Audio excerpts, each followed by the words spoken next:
En el nombre del Padre, y del Hijo, y del Espíritu Santo. Amén.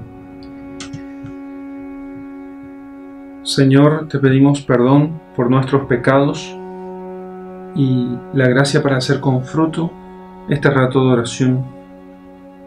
Inspirados por tu Espíritu, aléjanos de todo deseo de pecado y acércanos más hacia los bienes del cielo. Gloria al Padre, y al Hijo, y al Espíritu Santo, como era en el principio, ahora y siempre, y por los siglos de los siglos. Amén. Muy bien, amigos, vamos a hacer la lección divina del texto del Santo Evangelio, según San Mateo, capítulo 16, versículos 13 al 20. Es el texto de la confesión de Pedro, ¿sí? Cuando nuestro Señor le dio a Pedro las llaves del reino de los cielos. Y llegado Jesús a la región de Cesarea de Filipo, propuso esta cuestión a sus discípulos: ¿Quién dicen los hombres que es el Hijo del Hombre? Respondieron sus discípulos: unos dicen que es Juan el Bautista, otros Elías, otros Jeremías o algún otro de los profetas. Díjoles: ¿y según vosotros, quién soy yo? Respondióle Simón Pedro y dijo: Tú eres el Cristo, el Hijo del Dios vivo. Entonces Jesús le dijo: Bienaventurado eres Simón Bar-Joná, porque carne y sangre no te lo reveló, sino mi Padre celestial.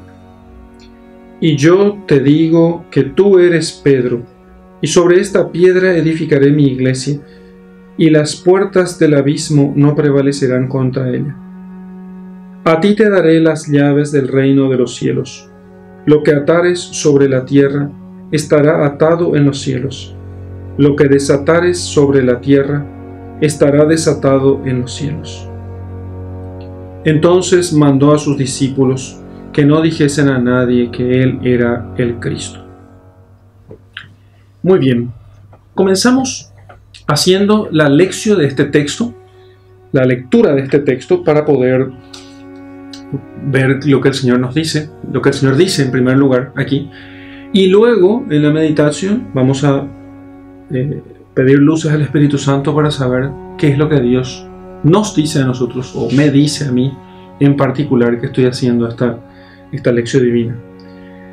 Bien, entonces, llegado Jesús a la región de Cesarea de Filipo, al norte de la tierra de Israel, propuso, y porque iba él a solas con sus discípulos, procurando tener tiempo a solas con ellos, para poder enseñarles algunas cosas, porque se estaba llegando el fin de su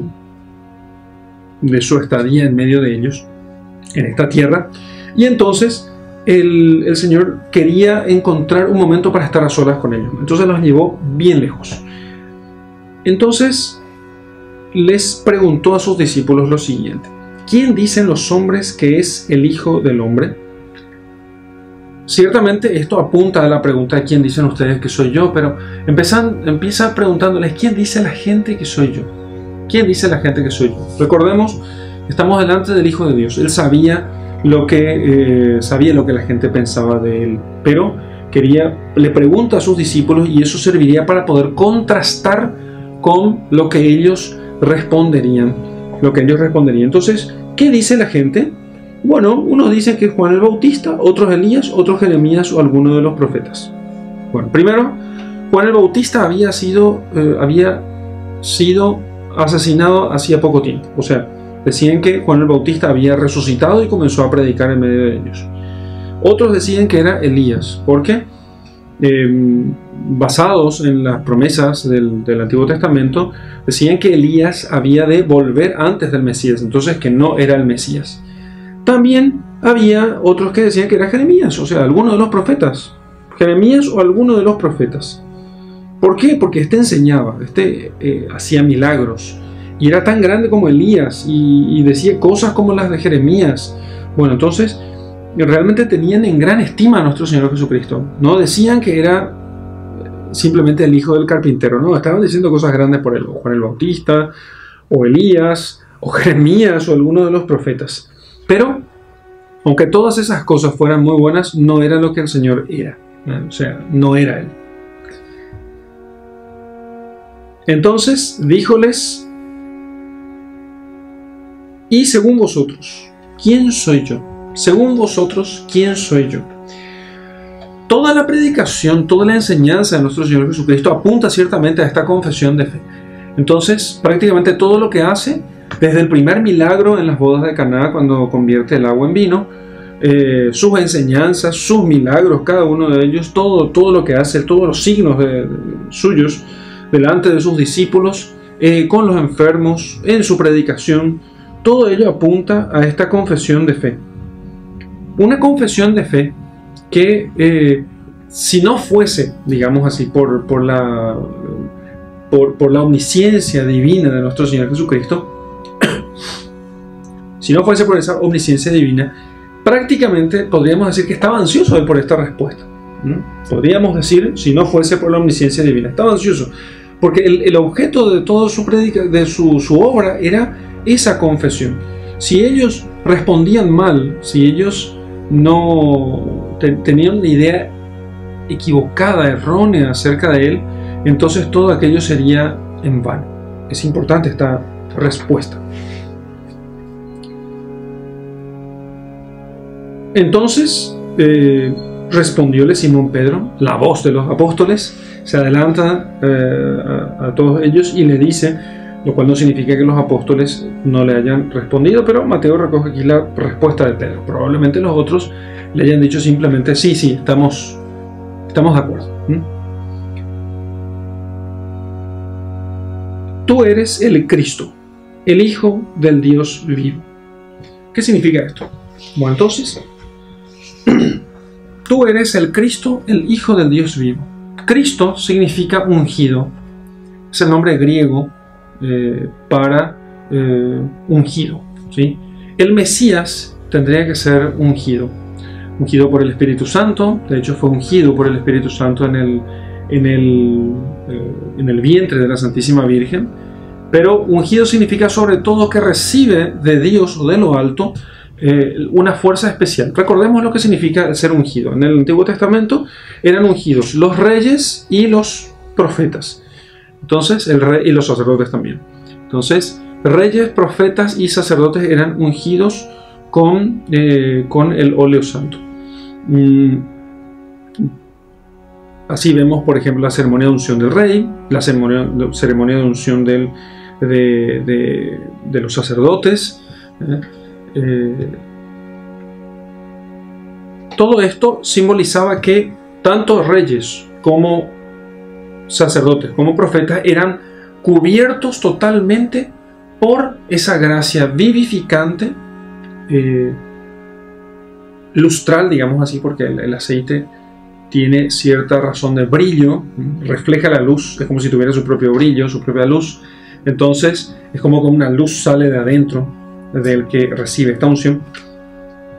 Y entonces el óleo o la unción simboliza que la persona está completamente cubierta por el Espíritu Santo, tiene la luz de Dios. El Espíritu Santo no es otra cosa que el Espíritu de Dios.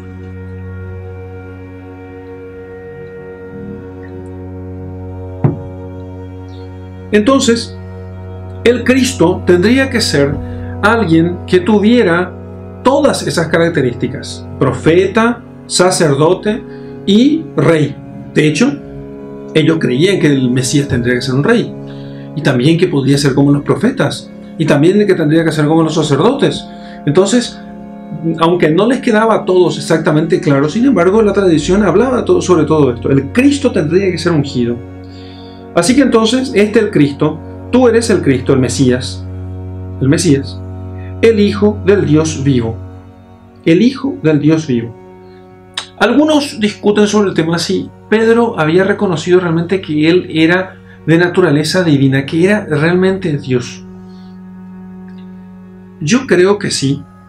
Y alguno dirá, pero ¿cómo es posible que Pedro haya pensado que Jesús era Dios y después simplemente no pudo entender la resurrección y demás cosas propias de la divinidad? Bueno, es que aquello no le había revelado ni la carne ni la sangre. Justamente, lo que dice enseguida el Señor. Esto no te lo ha revelado ni la carne ni la sangre. O sea, no fue tu conocimiento humano el que te mostró todo esto.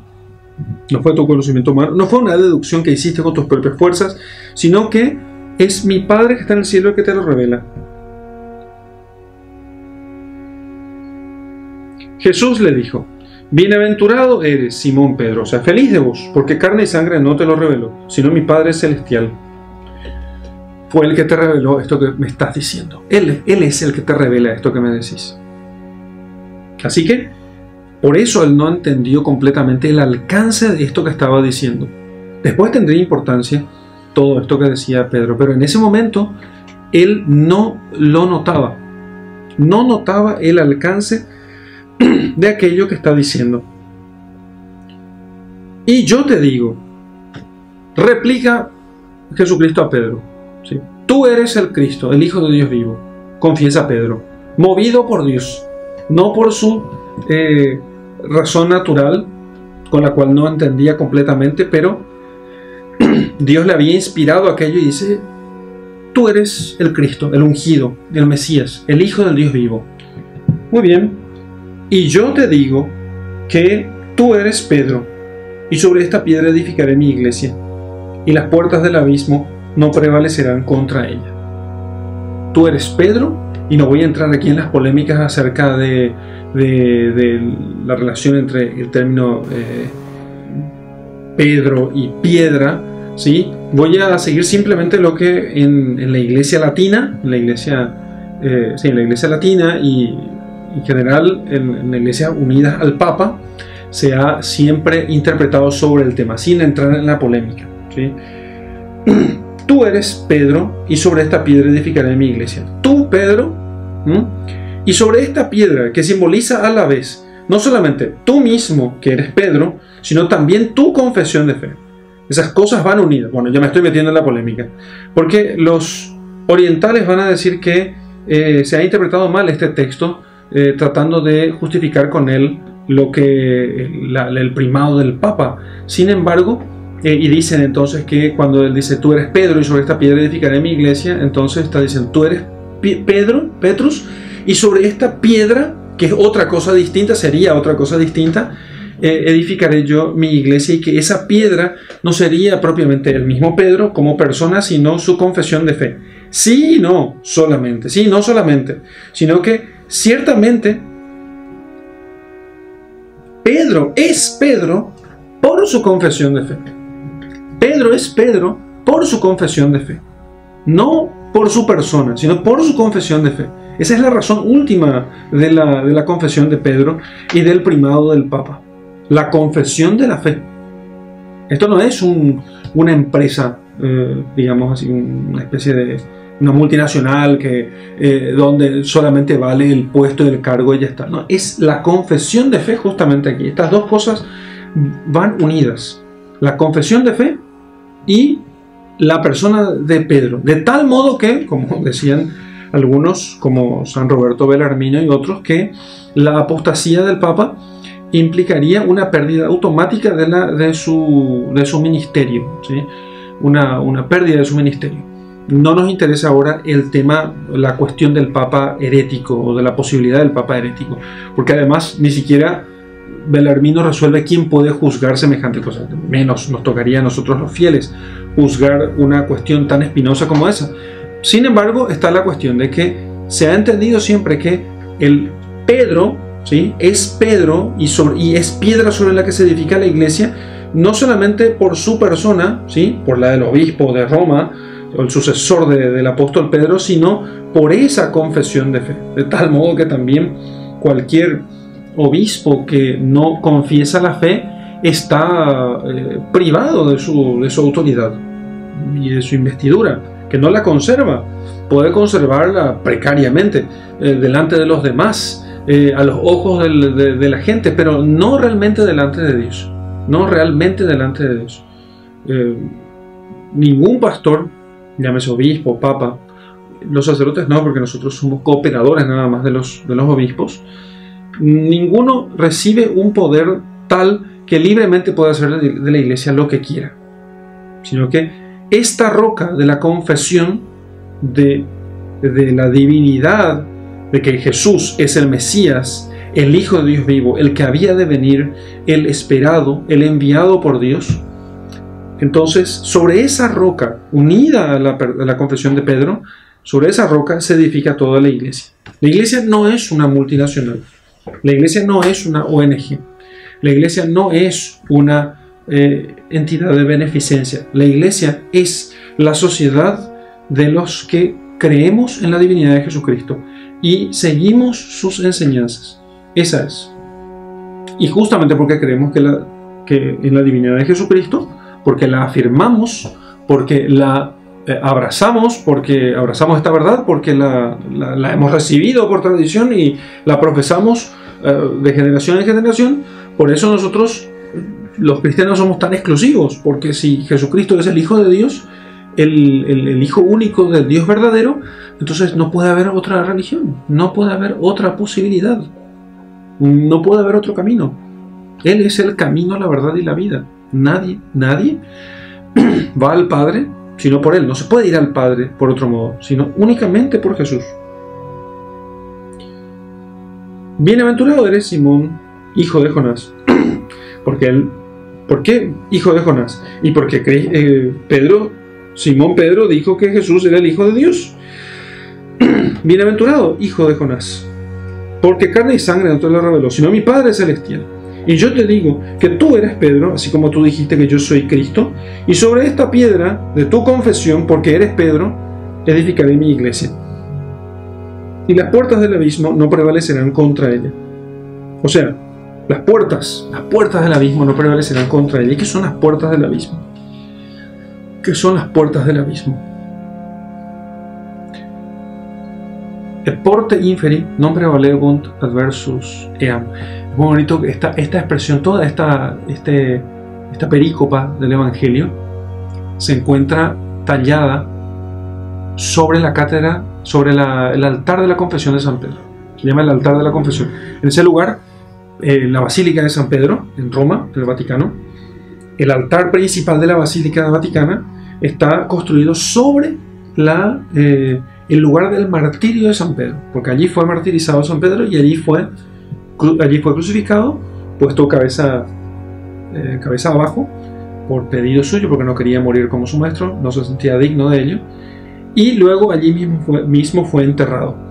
Y en ese lugar después fue construido la Basílica de San Pedro, y que ya en el siglo XV o XVI es sustituida por la actual basílica que nosotros conocemos.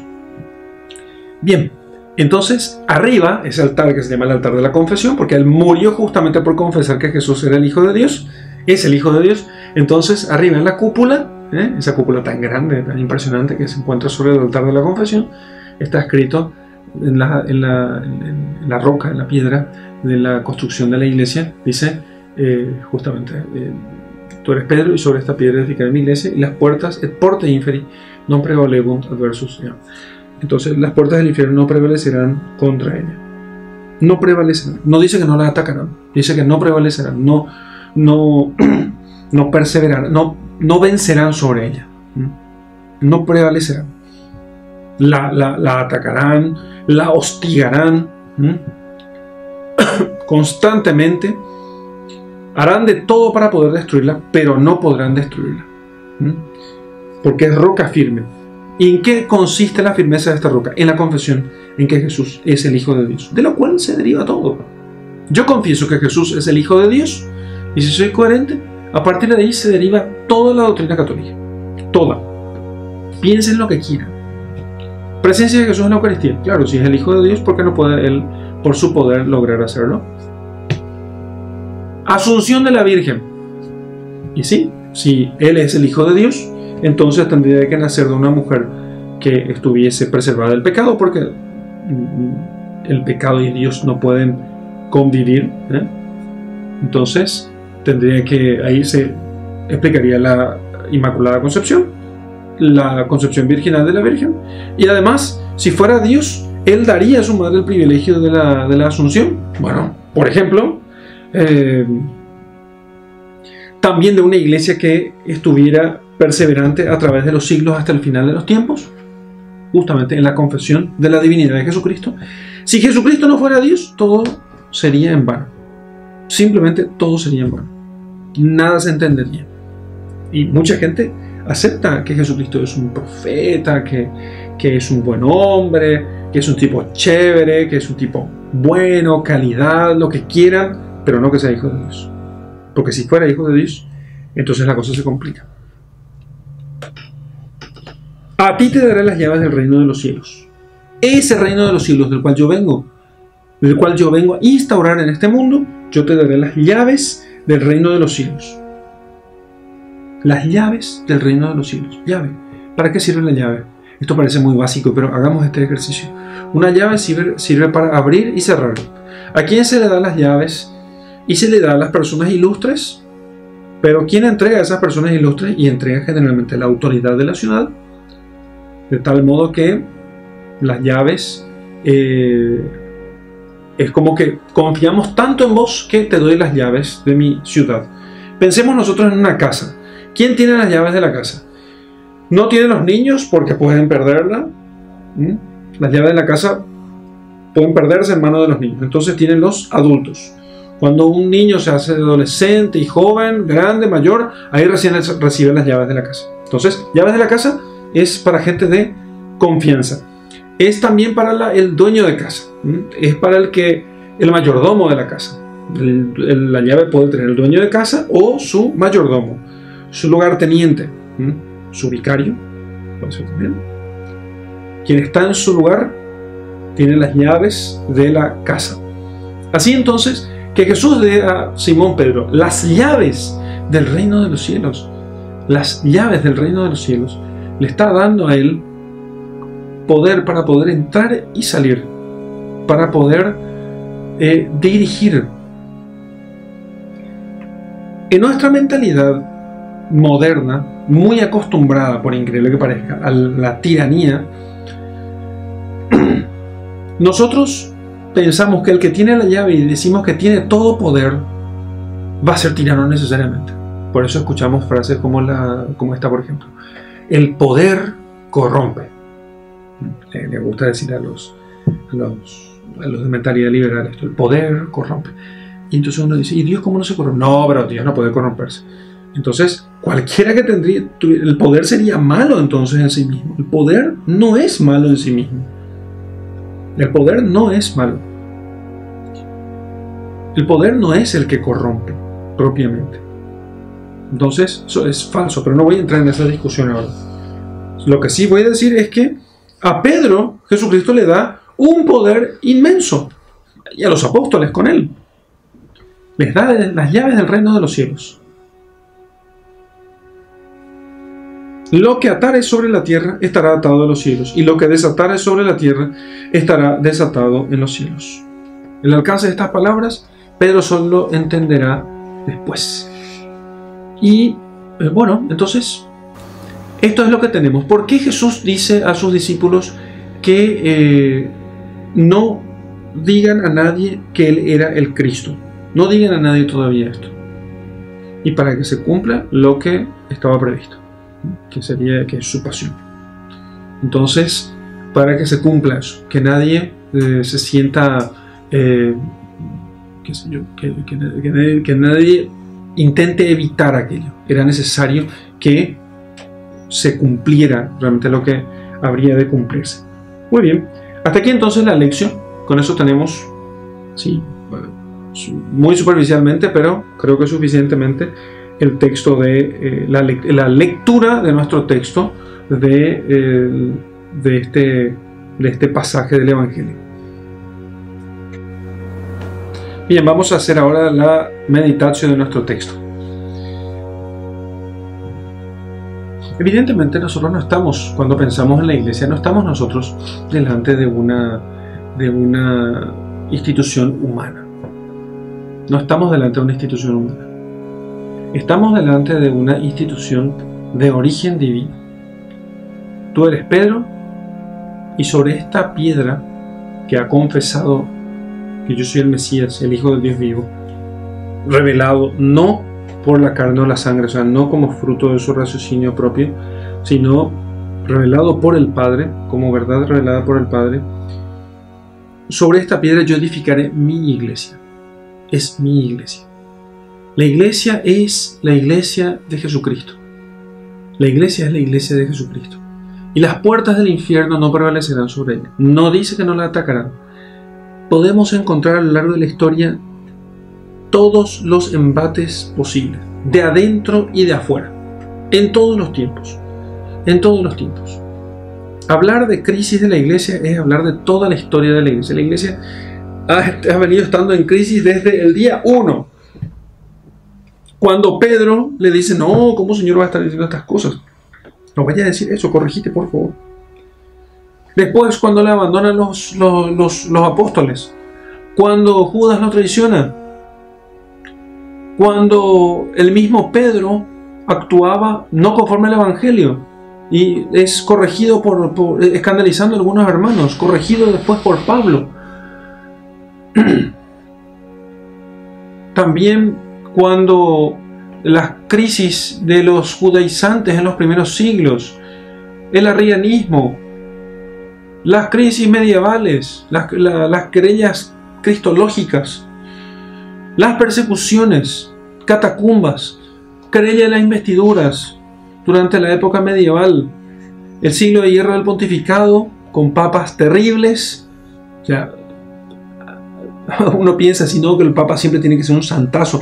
No, hubieron papas terribles, terribles, terribles. Papas con mujeres, no una, varias. Varias mujeres. Papas que dijeron herejías, los hubo también. Papas que excomulgaron a papas anteriores. Escúchenme una cosa. La iglesia ha estado en crisis desde el día de su fundación. Y Jesucristo nos advierte que las puertas del infierno que están allí no prevalecerán contra ella. Las fuerzas del infierno, los embates del infierno, no prevalecerán contra ella.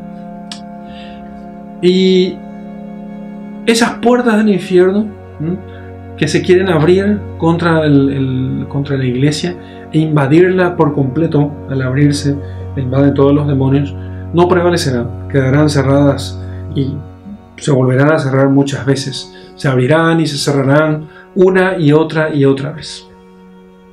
Pero es la iglesia de Jesucristo. ¿Qué podemos hacer para que no hayan escándalos en la iglesia? ¿Qué podemos hacer? Y nada, no podemos hacer nada, porque si intentamos nosotros hacer algo tipo arrancar toda la cizaña, también podríamos arrancar el trigo, porque nosotros no tenemos, metámonos en la cabeza, no tenemos la capacidad para poder juzgar con justicia verdadera qué es justo y qué no es justo. Esperen hasta el final.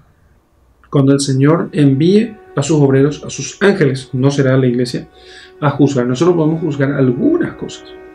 Algunas. Y de hecho la iglesia juzga algunas cosas. Pero no intenta tener una sociedad sin mancha ni defecto. Eso no le corresponde a la iglesia propiamente hacer.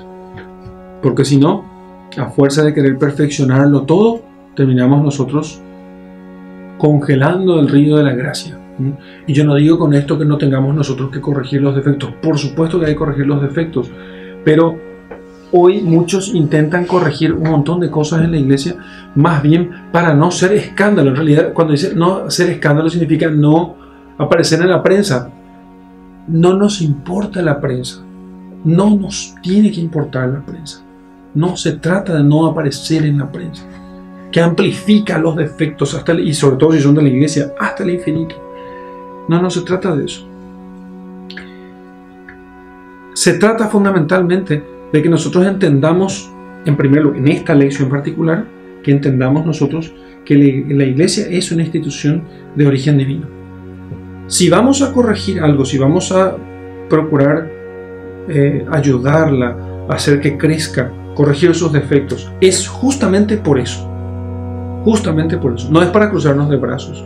Es decir, bueno, no hay que hacer nada porque Jesucristo ya lo hace todo. Sino, justamente porque es de origen divina. Por eso es necesario que nosotros le tengamos devoción y cuidado.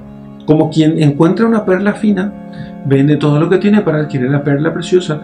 Y esa perla preciosa es justamente la iglesia. Justamente la iglesia. Entonces, sobre la institución divina no nos quedan dudas. No nos quedan dudas. Y que Jesucristo ha dado la autoridad a los apóstoles, tampoco no nos quedan dudas. ¿Qué pasa cuando nosotros tenemos delante de nosotros un abuso de autoridad o un mal uso de esa autoridad conferida por Jesucristo a Pedro y a los apóstoles y a sus sucesores? Entonces, ciertamente, no es el tema de esta lección propiamente, ni parece ser el tema aquí, sino aquí el tema central es entender que tanto la iglesia como la autoridad de la iglesia es una autoridad de institución divina, y eso fundamentalmente. Y que si hay algo que tenemos que hacer es no ni eliminar la iglesia, porque eso sería tirar el agua con el bebé, ¿no? Un bebé bañándose en el agua, después quiero cambiar el agua, entonces tiro el agua con el bebé y todo, ¿no? O sea, el bebé evidentemente lo queremos conservar. Entonces, eliminar la iglesia porque es fuente de escándalo es tirar el bebé con el agua con el bebé, junto. No se trata de eso. Se trata, al contrario, de procurar la purificación de la iglesia, buscar la purificación de la iglesia en la medida de lo posible, con nuestras penitencias, con nuestras oraciones, y justamente porque ella es la esposa de Jesucristo y porque Jesucristo la hizo inmaculada para sí. Y entonces, la purificación de la iglesia es la purificación de todos aquellos elementos que manchan la imagen de la iglesia, aunque esos elementos pecaminosos no hacen parte de la iglesia. Realmente solamente los elementos santos hacen parte de la iglesia. Eso es no hacerse responsable de las cosas. No. Institucionalmente, jurídicamente, sobre este mundo, claro que hace parte de la responsabilidad de la iglesia. Pero cuando venga Cristo y venga a llevar a los suyos, los pecadores, los infieles, los apóstatas, los mentirosos, los falsarios, todo esto ahí en la iglesia, serán dejados. Ninguno de ellos será llevado al reino de los cielos.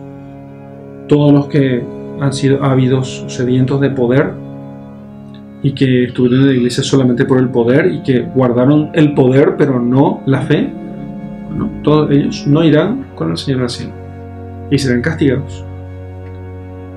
En cambio, su iglesia, y con aquellos que hacían parte del alma de la iglesia, los que hacían parte del alma de la iglesia, no los que hacían parte del cuerpo, porque en la iglesia podemos distinguir esto. Está el alma de la iglesia y está el cuerpo de la iglesia. El alma de la iglesia son aquellos que pertenecen a la iglesia por la gracia. Entonces, aquellos que pertenecen a la iglesia por la gracia, por la fe, y que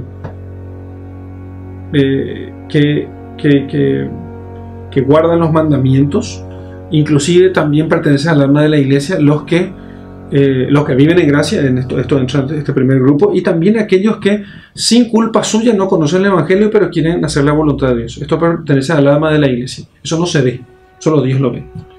Y el cuerpo de la iglesia es toda la institución, toda la liturgia externa, toda la liturgia es externa, por supuesto, la liturgia, las ceremonias, la institución, la jerarquía, las organizaciones, todo eso es el cuerpo de la iglesia. Entonces, el cuerpo de la iglesia está unido al alma, es el alma el que da forma al cuerpo, ¿sí? Y nosotros notamos el alma de la iglesia justamente gracias al cuerpo. Pero, si yo pertenezco solamente al cuerpo de la iglesia y no al alma, o sea, asisto a las ceremonias, tengo un cargo jerárquico dentro de la iglesia, soy cura párroco, obispo, cardenal, pero no tengo vida de gracia o no conservo la fe, no guardo los mandamientos, no profeso la fe en Jesucristo completa, total, así como he recibido de los apóstoles, yo no pertenezco al alma de la iglesia. Entonces no me puedo salvar. Solamente los que pertenecen al alma de la iglesia, esos son los que pueden salvarse, no los que pertenecen solamente al cuerpo. Se puede, y se tiene que pertenecer, siempre que yo sepa y que yo tenga conocimiento de esto, yo tengo que pertenecer al cuerpo y al alma, no solo al alma, al cuerpo y al alma. ¿Sí? incluso sometiéndome a las autoridades si me parecen, porque nunca sé completamente si es así, si me parece que son injustas, también sometiéndome a ellas, porque entonces así me parezco más a Jesucristo. Tú eres Pedro, y sobre esta piedra de la confesión, y sobre esta piedra que eres tú, yo edificaré mi iglesia. Entonces, la figura de Pedro, del Papa, no es una figura que no es un pop star, una especie de rock star, así de Rock in Rio, estas figuras de rock así súper espectaculares. No es esa la figura del Papa, aunque un poco, no es esa la intención, pero un poco los eventos masivos tipo Jornada Mundial de la Juventud y compañía, por nuestra mentalidad mundana, hicieron un poco que aquello parezca una especie de que el Papa se convierte en una especie de pop star, pero versión religiosa. Entonces, claro, todos quieren tocar, le gritan cuando pasa y qué sé yo. Es nuestra mentalidad moderna, un poco chabacana y qué sé yo. Pero eso no es propio de la fe, pero tampoco se contrapone en estricto sentido. Pero la figura del Papa no es simplemente eso. Hay aquí en Paraguay un periodista ateo que es ateo hoy y que cuenta, durante la visita del Papa hace unos años en Paraguay, él contaba que fue, creo que es ateo, no sé si es ateo o agnóstico, no importa eso. Y entonces, el hecho es que ella no es creyente. Y que él fue servidor del Papa Juan Pablo II en el 88, cuando vino al Paraguay. Y entonces dice él, ¿y vos te fuiste? ¿Pero vos no crees en Dios? Dice, sí, es cierto. ¿Y por qué te fuiste aquella vez? Y no sé, uno iba porque, qué sé yo, el Papa me parecía una especie de pop star, ¿no? Una especie de figura como estos astros así que aparecen por ahí. Bueno, por eso yo fui a ayudar y eso me parecía, bueno, todos tenías que estar, bueno, no podías omitirte. Un poco también pasó en la visita del Papa Francisco, también pasaba un poco eso, pero repito, no es la visita la que hace eso, sino que es nuestra mentalidad moderna la que hace que sea así, pero el Papa no es para eso. Aquellas cosas pueden ayudar o no a la fe, pero lo central del Papa, y bueno, también para eso él hace estas visitas a los países, para utilizar este medio para confirmar a los cristianos en la fe, para hablarles de Jesucristo. Sí, pues ya creemos en Jesucristo, sí, pero viene uno que es cabeza de todos y nos dice otra vez lo mismo, y nos dice, no señores, Jesucristo es el Hijo de Dios. Esta es la iglesia fundada por Jesucristo. La Santísima Virgen María es esto. Estas son las verdades de la fe. Sí, predica y dice lo mismo. Predica y dice lo mismo justamente para que nos confirmen la fe. No se trata de decir cosas nuevas, no se trata de decir novedades, se trata de confirmarnos, hacer más fuerte en la fe. Nunca pensemos nosotros que no necesitamos una confirmación en la fe. Al contrario, necesitamos nosotros reforzar los mismos contenidos de la fe, esos contenidos de siempre, esos 12 artículos que se encuentran en el credo constantemente. Porque eso es lo que nos va a dar la salvación, no la novedad, sino lo de siempre. Eso que está allí a veces de tan sabido, de puro sabido se olvida, Y el Papa está hecho para eso, no para ser un pop star, no para decir novedades. No esperemos nosotros esas cosas todo el tiempo del Papa. No caigamos nosotros en el juego de la prensa que constantemente intenta buscar novedades en lo que diga el Papa. Lo que nosotros hemos de esperar, desear y pedir siempre del Papa es que Él nos confirme en la fe, que nos repita lo mismo, eso mismo, que será lo único por lo cual se nos pedirá cuentas en el día de nuestro juicio. Lo único por lo cual se nos pedirá cuentas en el día de nuestro juicio. Bienaventurado eres Simón, hijo de Jonás, porque esto no te lo ha revelado ni la carne ni la sangre, sino mi Padre que está en el cielo. Este Padre que está en el cielo nos quiere revelar constantemente la divinidad de su Hijo Jesucristo, para que nosotros podamos ir al Padre por Cristo. Nadie va al Padre sino por mí. Nadie va al Padre sino por mí. Entonces, lo que quiere el Padre es que nosotros lleguemos a Él a través de Jesucristo. Si hay algo que revela el Padre, es siempre la divinidad de Jesucristo. Y que nosotros conozcamos, amemos y sirvamos cada vez mejor a Jesús. Cada vez mejor a Jesús. ¿Tengo que rezar yo por la iglesia? Por supuesto. Rezar mucho por la iglesia. Rezar mucho por la jerarquía. Por el Papa, por los cardenales, por los obispos, por los sacerdotes, por mi párroco. Rezar mucho por él. Es cosa de buenos cristianos hacerlo siempre. Rezar por ellos. Ofrecer nuestras oraciones por ellos. Porque de ellos depende mucho la extensión del reino de los cielos, porque ellos tienen las llaves del reino de los cielos, y ellos tienen que abrir y cerrar las puertas, atar y desatar. Entonces, pero también nosotros podemos pedirles a ellos siempre que nos den solamente eso, y que no nos den otra cosa que eso. No esperamos, yo no espero de mi párroco que sea mi cuate y mi socio. Yo suelo decir a la gente en las homilías, ¿de qué te sirve que tú...? O sea, el tipo me dice, padre, mi cuate, mi socio, es mi amigo del alma, es el padre fulano, mi pariente, mi tío. Ah, ¿en serio? Sí, yo tengo un amigo sacerdote, un pariente sacerdote. Ah, bueno, está bien. ¿Y te confesás con él? No, ¿cómo te voy a contar mis pecados? Entonces no te sirve.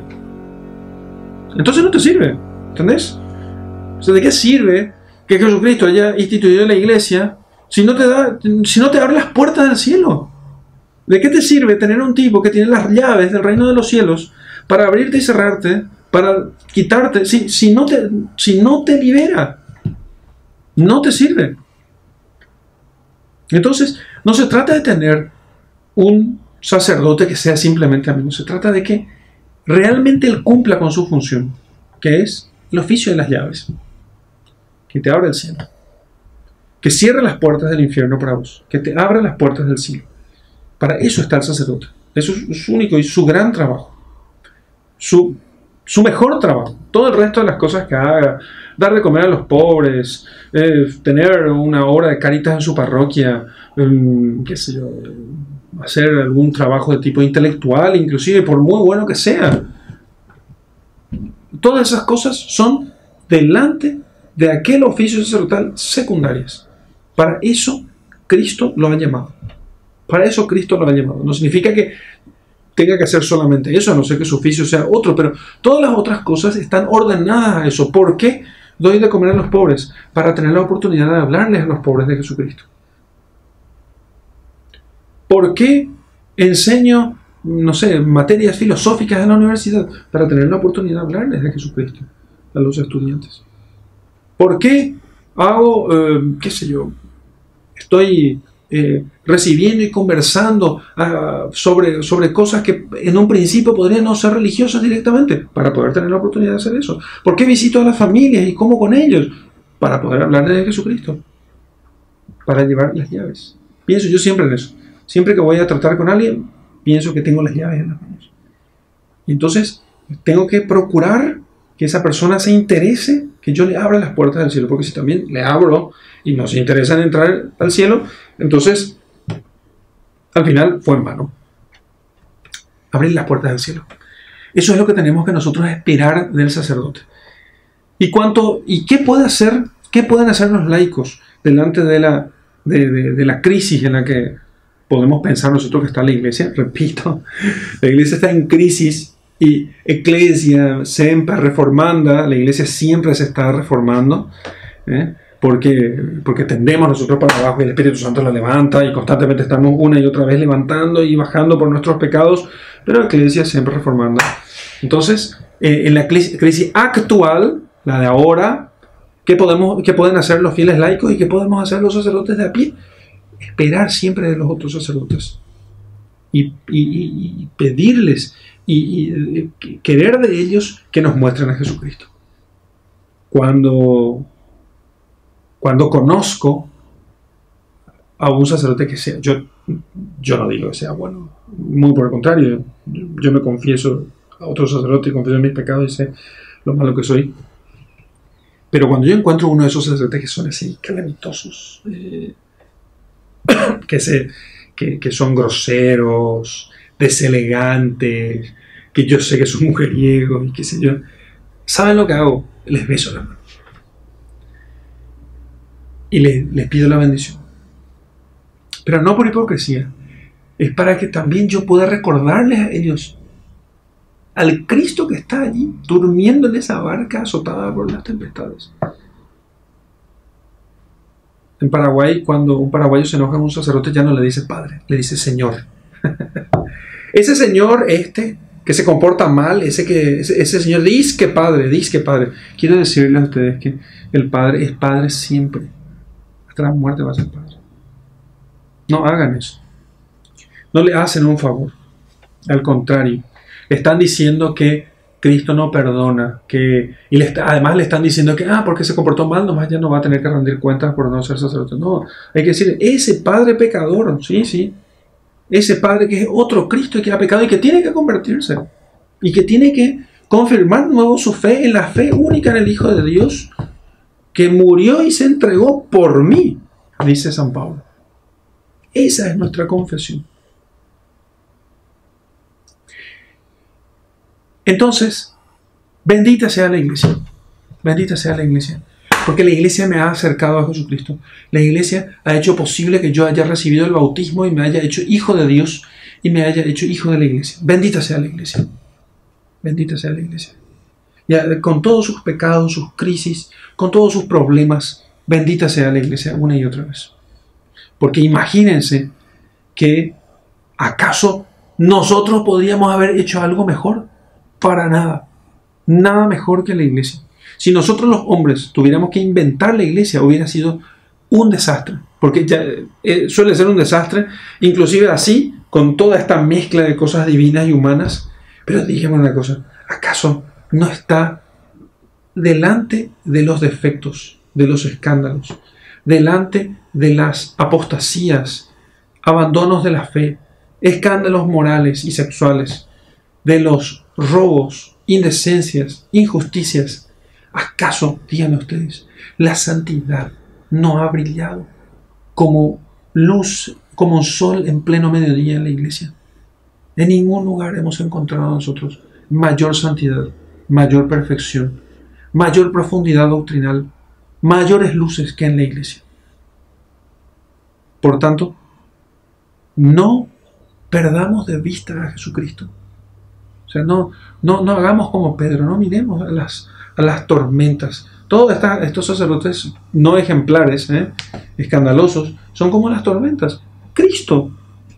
A Cristo hay que mirar. Y Cristo, aunque parezca chiquito en medio de las tormentas, es mucho mayor que todo esto. Las puertas del infierno no prevalecerán contra él. Se abalanzarán sobre él. Parecerán que son enormes, pero no prevalecerán, sino que estarán inamovibles. Al final de los tiempos, la iglesia sufrirá una última prueba para poder asemejarse finalmente a su Maestro, a Jesucristo. Y esa prueba consistirá justamente en la profesión de fe en el Hijo de Dios, en decir que Jesucristo es el Hijo de Dios. No olvidemos, todo el mundo va a decir un montón de cosas de Jesús, que es profeta, que es un buen tipo, que es un tipo chévere, que es espectacular, pero el tema central es decir que es Hijo de Dios. No importa que la gente le quiera al Jesús histórico, ese Jesús que dicen histórico y que en realidad no tiene nada de histórico, es decir que Jesús es el Hijo de Dios, y servirlo a Él como al Hijo de Dios, y alabarlo a Jesús como el Hijo de Dios. Cuando me dicen que Jesús, a veces mirando algunas imágenes de Jesús como rey, me dicen, no, Jesús nunca vistió así. En la tierra no, pero en el cielo sí. En la tierra no. O sea, aquí se despojó de sus vestiduras, pero después está coronado de gloria y majestad en el cielo. Querer presentar a Jesucristo sin sus ornamentos divinos es un problema. Es peligrosísimo. Es peligrosísimo. Por eso siempre la iglesia quiso pintar las imágenes de Jesucristo con la aureola. ¿Saben por qué? Para que nunca olvidemos que estamos delante del Hijo de Dios. No es un simple hombre, es el Hijo de Dios encarnado. Tú eres Cristo, el Hijo de Dios. No entendía Pedro. Y tú eres Pedro, hijo de Jonás. Y sobre esta piedra edificaré mi iglesia. Y las puertas del infierno no prevalecerán sobre ella. Sobre esta piedra de la confesión voy a edificar. Aquella parte de la iglesia que no confiese a Jesús, esa no es mi iglesia. Pero la iglesia que confiesa que Jesús es el Hijo de Dios, contra ella no prevalecerá el infierno. La otra se acabará, necesariamente. Aunque sean pocos los que confiesan que Jesús es el Hijo de Dios, porque así está previsto, sobre ella no prevalecerá. Y aunque vengan tempestades, la casa edificada sobre la roca no caerá. Vamos a hacer oración entonces, queridos hermanos. Señor, creo que tu iglesia, esta es tu iglesia. Creo que has fundado la iglesia para mi salvación. Creo en ella, pero no por ella, sino por ti, Señor, porque tú eres su fuente, porque tú eres su fin.